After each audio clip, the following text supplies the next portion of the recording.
let me introduce you to the most powerful tonic or medicine in the world. Besides fasting, there are two. This is the second one. Which comes first? I think the fasting comes first because that's what we have in scripture. But the most powerful tonic or medicine we have in the world, besides fasting, is cold water therapy.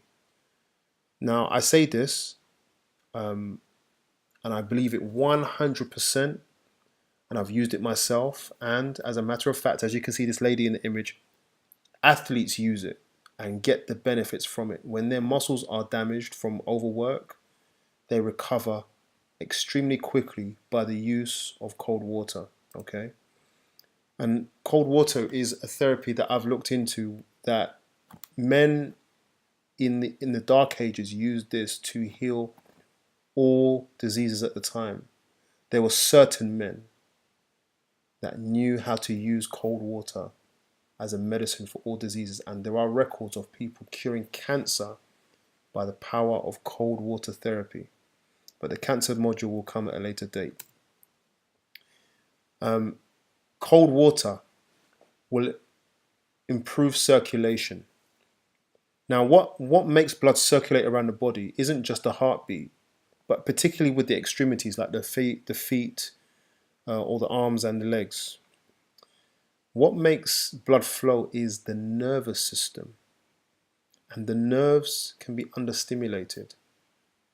So, what allows capillaries or arteries to expand and contract is the sympathetic nervous system, which responds also to temperature. Now, when you apply cold water to any part of your body, the blood vessels will contract naturally. That's the nerves telling the vessels to do that. That's their God-given response. And when you apply heat, the opposite happens. And if you're generally hot, you will find that you will sweat and your blood vessels will expand. In the same way that when people get, particularly women get headaches, if they put a cold cloth on their head or migraine, they will find that the headache will reside very quickly. Why? Because a lot of the time headaches are about too much blood in that area of the body, usually due to hormones. I addressed it another day. We'll address that another day, but there's too much blood in the head, and so it puts a lot of pressure on the brain, causes pain, which is a headache. You put a cold cloth on the head, or if you put your feet in a hot basin of water, your nerves will expand and pull the blood down, send the blood away. So cold at the top will send the blood away. It's the power of water or temperature that affects the nervous system, which will improve circulation. So a cold bath will tell the nerves that it's very cold. But when you get out that bath, you will feel very warm, which will improve your circulation because your nerves will say, oh, it's hot. Let's get some blood in there. And then it will send more blood to the parts of your body that don't normally go there. And that's why cold water therapy is very a potent force for circulation. I should say as well, for immunity, it has been noted for well over 100 years that you can stimulate more white blood cells by the power of cold water. Yes, I'll leave it there. But a cold bath for approximately 5 to 10 minutes maximum will significantly increase your white blood cell count. Yes, and many studies have shown that you will burn excess fat on your body by just using cold water therapy. It will de-stress you. Man, how do you feel when you get out of that cold bath? You will feel amazing. Happens to me all the time. I feel like I've been given a new body every time I do it. And again, it will really help relieve depression. How it does these things, there are studies that try to establish that. We don't know all the answers, but it does work. And again, like with white blood cells, red blood cells, the blood is sent deep into the body when it hits the cold.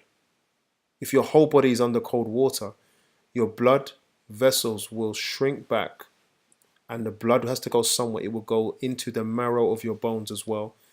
And then when you get out of that bath, it will pull out more red blood cells. That's where they are.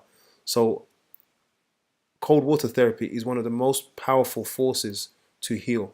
There are other things that it will do, but there is so much to say here, and we don't have all night or all day to go into it. But cold water therapy heals bones. It reduces tumor sizes at times, and there are various documents about this in history where this has taken place.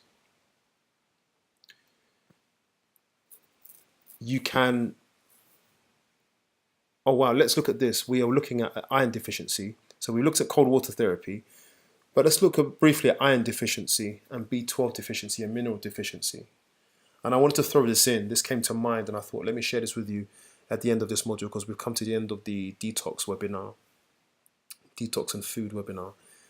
And I want you to understand that I know people who take iron supplements and B12 supplements, and they haven't really affected their levels in their blood.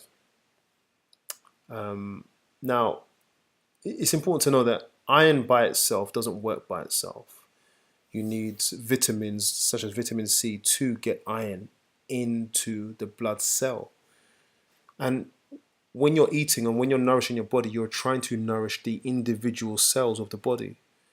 That's your focus in terms of nutrition. But you can hinder the effect. If you just take an iron supplement, a lot of people will just say, look, it constipates me, it doesn't work. And only God knows why the pharmaceutical companies do not supply a balance of minerals if they're trying to help people. Iron alone does not help with anemia. And a B12 deficiency is something we'll talk about in momentarily. But I'm going to show you how you create anemia. No matter what supplement you take, you can still create the problem. Okay, now if you have a lack of stomach acid, and this is why I say to you, do not follow the alkaline diet. If you have a lack of stomach acid, your food will not digest properly. In fact, it will not digest. Stomach acid protects you by sanitizing your stomach, where a lot of germs will grow.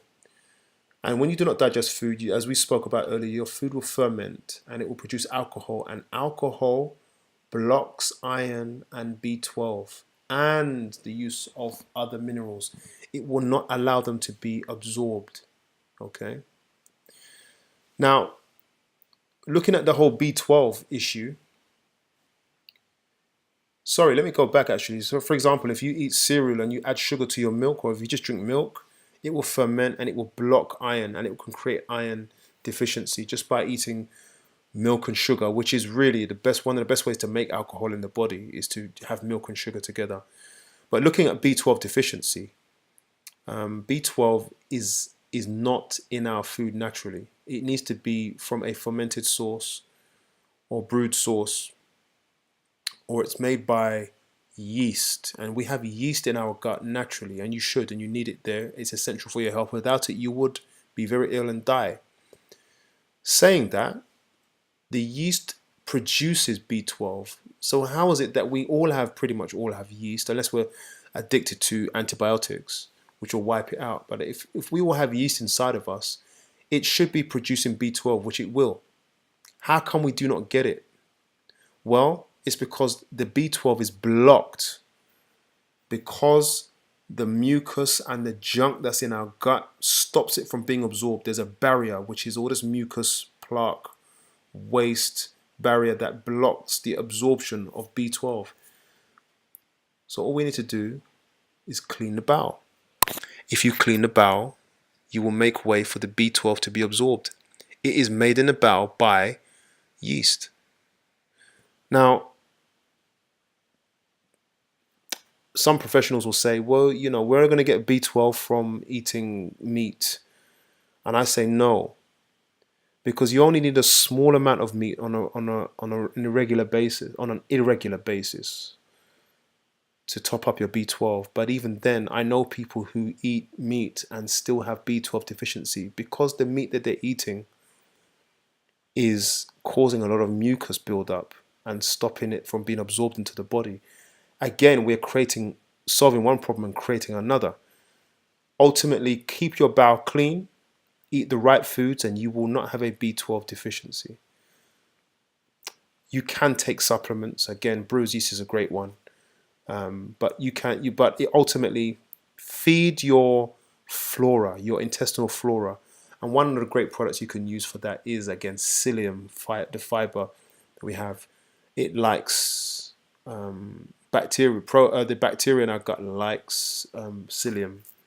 Create a good environment for the flora, the fauna that's inside us, and they will reward you by looking after you, by looking after your immune system, and by giving you this B12 that you need for your health. Okay, have a good. Hopefully you enjoyed this. I was gonna say have a good day, but hopefully you enjoyed this, and there are more videos for you coming up soon on various topics. Hope you could use this one. Any questions you have, please contact me on info@theoriginalplan.org. Thank you.